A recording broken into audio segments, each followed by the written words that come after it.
You know the best thing to come out of Thor Love and Thunder? Roy Kent as Hercules.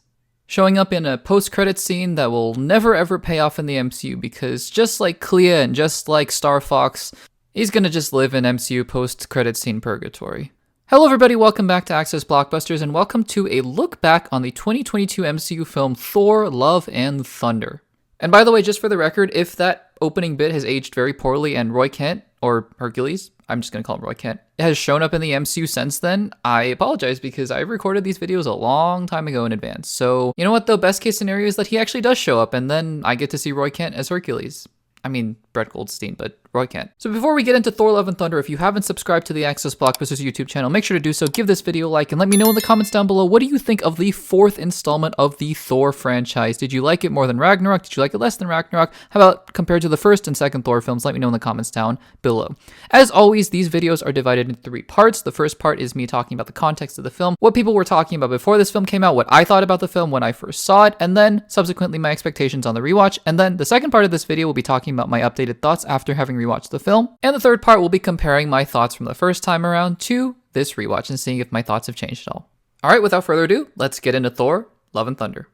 It's kind of crazy for me to look back on the MCU and realize that the only main character who has gotten 4 installments in their own franchise has been Thor. 4+ installments, I guess. Because I know that Captain America has a 4th film, Captain America Brave New World, but that's not the same Captain America. It's Chris Evans' Captain America had 3 films, and then now Sam Wilson has his own films. But it's crazy because Chris Hemsworth is the only OG Avenger to have surpassed the trilogy mark and gone on to make a 4th film.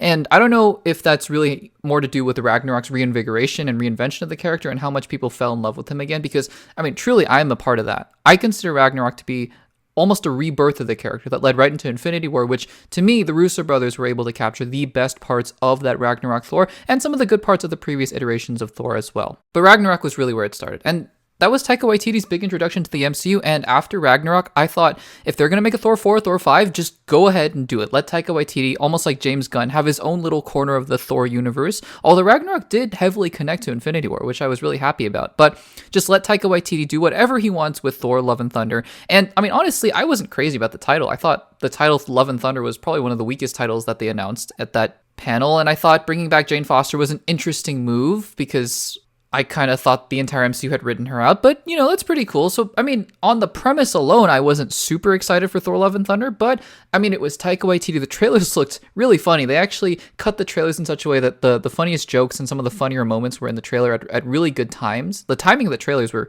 quite good, actually. So it looked like it was capturing that lighthearted spirit of Ragnarok with the improv kind of comedy that was really well counterbalanced by great action, great stakes, and also some good drama in there as well. Now, after I saw Thor Love and Thunder for the first time, my instant reaction was, I think it's fine. And a lot of that, I think, has to do with just me not willing to accept that the MCU quality had dipped so far at that point. And that is not to say, because if you've watched the previous rewatch videos that I've done on this channel, you know, Doctor Strange the Multiverse of Madness, for example, I don't even think anything in Phase 4 is particularly that bad. Black Widow, Doctor Strange 2, I think they're fine. They're entertaining movies, but I just wasn't ready to admit that the films had just altogether, collectively, dipped in quality in such a significant way, and just significant by MCU standards. So when I came into Thor Love and Thunder the first time, I don't think I liked it, frankly, but I kind of thought, you know, it was fine. It was me trying to find the good parts of any film, and I think that that's a valuable skill to have, you know, it's just to go into any piece of entertainment, any piece of media, and look for the good things. At the same time, though, I've seen the film now a couple times since then, and this is probably my 3rd or 4th time seeing the film for this video, and each time I kind of come to the realization that this is probably one of my least favorite MCU movies to date. And by the way, even then, it's not terrible, and I don't think that that's coping either. I think that it's just truly not terrible. There are some really redeeming parts of the film for sure, but just for MCU standards, it just fell short. So going into this rewatch, I was a little bit nervous because, I mean, whenever I kind of look at the bottom of my MCU rankings, and every time I have to rewatch those films when I'm going through the whole MCU in chronological order or whatever, it's not exciting, you know, to see the Incredible Hulk and go, all right, we have to watch this again, or Thor Love and Thunder, we have to watch this again. So anyways, all that to say is that I was going into this a little bit nervous, but also just hoping that this time around I might be able to spot some things that I really liked and enjoy the film more than I had before. Now, what I will say, and this was true based on the trailers as well, is that Christian Bale as Gore the God Butcher was great casting. Great casting, because Christian Bale is a top-tier actor, and the opening of Thor Love and Thunder proves that, because the dramatic weight that Christian Bale brings to the first I don't know, 3 minutes of Thor Love and Thunder is fantastic. And I thought right from that moment, I thought we are getting a great Thor movie right here, because for as much as I love Ragnarok, and if you've seen any videos on this channel that have to do with Ragnarok, you know that I love Ragnarok, but some of the dramatic elements don't land as well as I think they could have. For example, Odin's death, I thought it's fine, it's there, but I know he has dramatic potential, Taika Waititi, because of a film like Jojo Rabbit, which has very dramatic moments in a otherwise comedic film. So to see the beginning, right, to see the opening scene again, I was just reminded of the potential that a filmmaker like Taika Waititi has, because the weight that Christian Bale losing his daughter has in the first couple minutes is tremendous, for sure. And I think the general premise of the movie is also quite interesting. The arrogance of the gods, right? Understanding that the gods have taken for granted that they have all these followers and they've become aloof. And I think that has a lot to say about Thor as a character as well. He might have become a little bit aloof as well as he's trying to figure out his way in the world. I think that kind of commentary, there was great potential for that in this film. And you can see that with the god that Christian Bale's Gorr, the God Butcher, kills. Although it is a little annoying to me that the sword, the Necro Sword, is the one who tells Gorr to kill the god. I mean, I think that maybe Gorr would have done it anyways, but you kind of want the villain to come into his own naturally.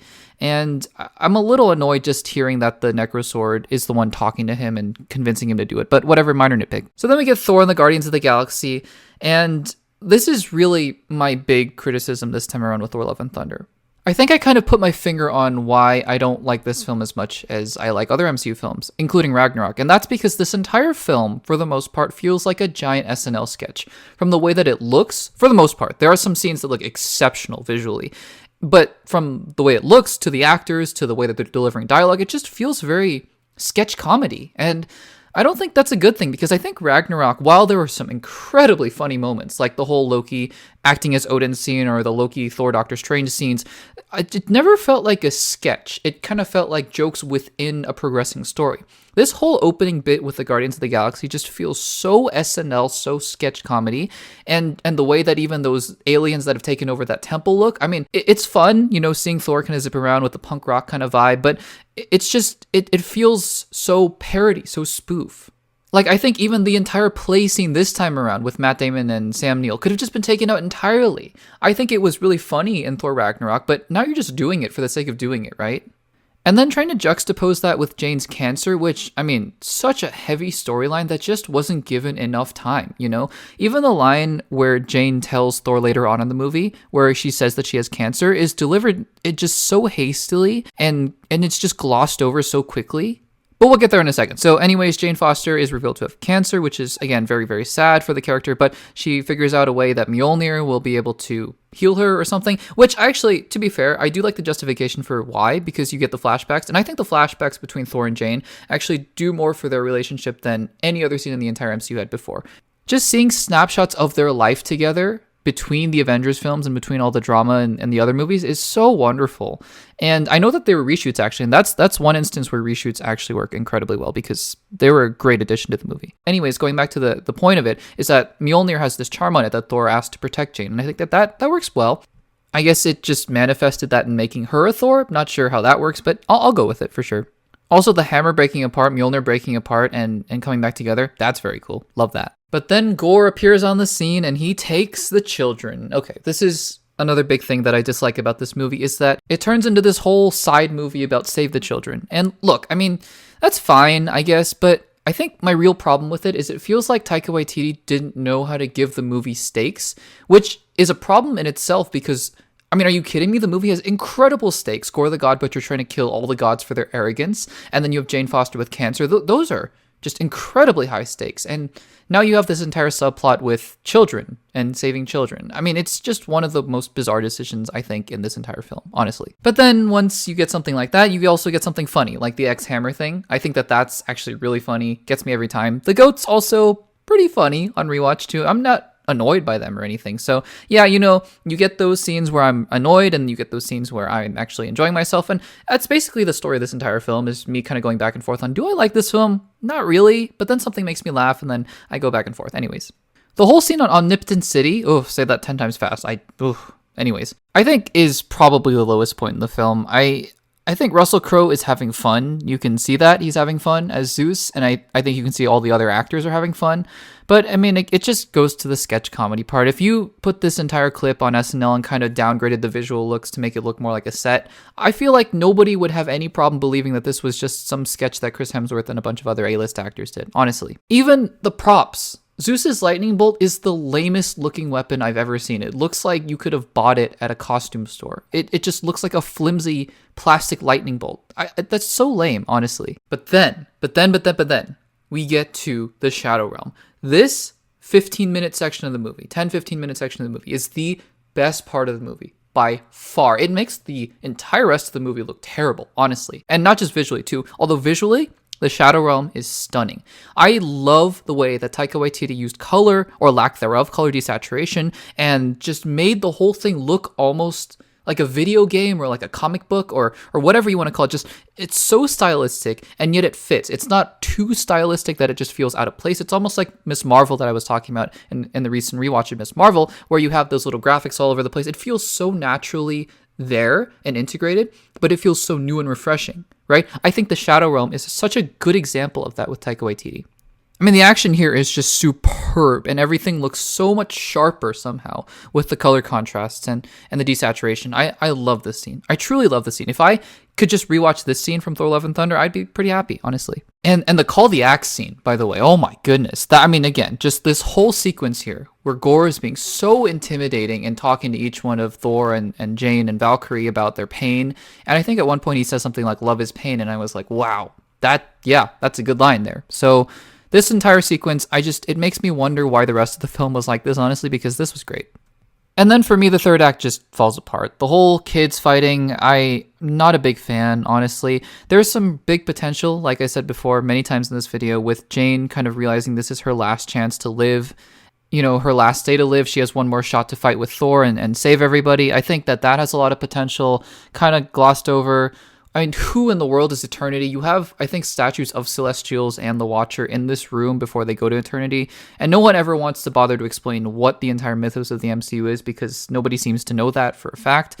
And then just the One Wish thing feels like such a MacGuffin, and then Christian Bale's 180 turn to being not a bad guy anymore. The whole third act is just so lackluster to me, and honestly kind of cringy, especially when the kids are fighting. I mean, it's frustrating for me because I like some parts of this film and I can't stand others. And then movie ends by Thor becoming a dad to Gore's kid. And honestly, I think that's a much more interesting movie than whatever Thor: Love and Thunder was. Thor being a dad, because that explores a lot of different aspects of the character that we haven't gotten to see. In this movie, you kind of get rehashes of a lot of who Thor was. I mean, he's having an existential crisis. We saw that in Endgame. He's in love with Jane. We saw that in a lot of other Thor films. We see him being arrogant and kind of a goofball. We saw that in the first Thor, and we saw that in Ragnarok. So it just feels like an amalgamation of a lot of different versions of the character. And honestly, if they make a Thor 5, I'd be interested to see it, just to see him being a dad and see a new dynamic, and hopefully Hercules, because Hercules, Roy Kent. And make no mistake, I'd still like him to be funny, because the Infinity War Thor was very funny, but he was also very grounded and very dark and very much on a mission. That's the kind of Thor that I want to see.